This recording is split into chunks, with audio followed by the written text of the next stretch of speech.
നമസ്കാരം. ദേവസൈനയിലേക്ക് സ്വാഗതം. ഇന്ന് സംസാരിക്കാൻ ഉദ്ദേശിക്കുന്ന വിഷയം മകരസംക്രാന്തിയാണ്. ഭാരതത്തിൻ്റെ കാർഷിക സാംസ്കാരിക മഹോത്സവമാണ് മകരസംക്രാന്തി. ഭാരതീയ സംസ്കാരത്തിൽ പ്രകൃതിയും മനുഷ്യനും തമ്മിലുള്ള അഭേദ്യ ബന്ധത്തിൻ്റെ അടയാളമാണ് മകരസംക്രാന്തി. സൂര്യൻ ധനുരാശിയിൽ നിന്നും മകരം രാശിയിലേക്ക് പ്രവേശിക്കുന്ന പുണ്യദിനമാണ് ഇത്.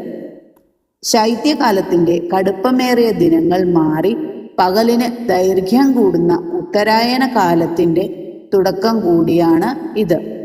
ജാതിമത ഭേദമന്യേ ഭാരതമെമ്പാടും വ്യത്യസ്ത പേരുകളിൽ ഈ ദിനം ആഘോഷിക്കപ്പെടുന്നു. ഭാരതീയ ജ്യോതിഷപ്രകാരം സൂര്യൻ്റെ ഗതിമാറ്റത്തിന് വലിയ പ്രാധാന്യമുണ്ട്. ഉത്തരായനം എന്താണെന്ന് വെച്ചാൽ ദക്ഷിണായനത്തിൽ നിന്നും സൂര്യൻ വടക്കോട്ടുള്ള സഞ്ചാരം ആരംഭിക്കുന്നു. ഇത് ദേവന്മാരുടെ പകൽ എന്നാണ് അറിയപ്പെടുന്നത്. ഈ സമയത്ത് മരിക്കുന്നത് മോക്ഷപ്രാപ്തിക്ക് കാരണമാകുമെന്ന് ഭീഷ്മപിതാമഹന്റെ കഥയിലൂടെ നാം മനസ്സിലാക്കുന്നു.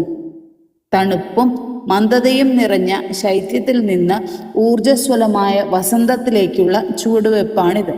നാം കേരളീയരെ സംബന്ധിച്ചിടത്തോളം മകരസംക്രാന്തി മകരവിളക്കിൻ്റെ കാലമാണ്. പൊന്നമ്പലമേട്ടിൽ തെളിയുന്ന മകരജ്യോതി ദർശിക്കാൻ ലക്ഷക്കണക്കിന് തീർത്ഥാടകരാണ് എത്തുന്നത്. മകരസംക്രമ സന്ധ്യയിൽ അയ്യപ്പ വിഗ്രഹത്തിൽ തങ്ക അങ്കി ചാർത്തി ദീപാരാധന നടത്തുന്നതോടെ കേരളത്തിൻ്റെ ഏറ്റവും ഭക്തിസാന്ദ്രമായ ചടങ്ങ് പൂർത്തിയാകുന്നു. പുതിയ കൃഷി ഇറക്കാനും വിളവെടുക്കാനും മുന്നോടിയായുള്ള ഒരു ശുഭദിനമായി കേരളത്തിലെ കർഷകർ ഇതിനെ കാണുന്നു. ഇന്ത്യയുടെ വൈവിധ്യം മകരസംക്രാന്തി ആഘോഷങ്ങളിലും കാണാം. തമിഴ്നാട്ടിൽ പൊങ്കൽ 4 ദിവസം നീണ്ടു നിൽക്കുന്ന വലിയ ആഘോഷമാണിത്. സൂര്യഭഗവാന് വിളവെടുത്ത അരിയും പാലും ശർക്കരയും ചേർത്ത് പൊങ്കൽ നിവേദിക്കുന്നു. മാട്ടുപൊങ്കൽ കന്നുകാലികൾക്കുള്ള നന്ദി പ്രകടനമാണ്. പഞ്ചാബിൽ ലോഹ്രി വിളവെടുപ്പിൻ്റെ ഭാഗമായി തീ കൂട്ടിയും നൃത്തം ചെയ്തും ഭംഗ്ര നൃത്തം ചെയ്തും അവർ ഈ ദിനം ആഘോഷിക്കുന്നു. ഗുജറാത്തിൽ ഉത്തരായൻ ലോകപ്രസിദ്ധമായ പട്ടം പറത്തൽ മത്സരങ്ങളാണ് ഇവിടെ നടക്കുന്നത്. ആകാശം മുഴുവൻ വർണ്ണപ്പട്ടങ്ങളാൽ നിറയുന്നു.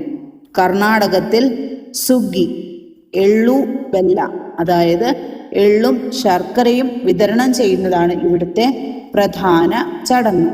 മധുരം പങ്കുവയ്ക്കുന്നതിലൂടെ സ്നേഹം കൈമാറുന്നു എന്നാണ് സങ്കല്പം.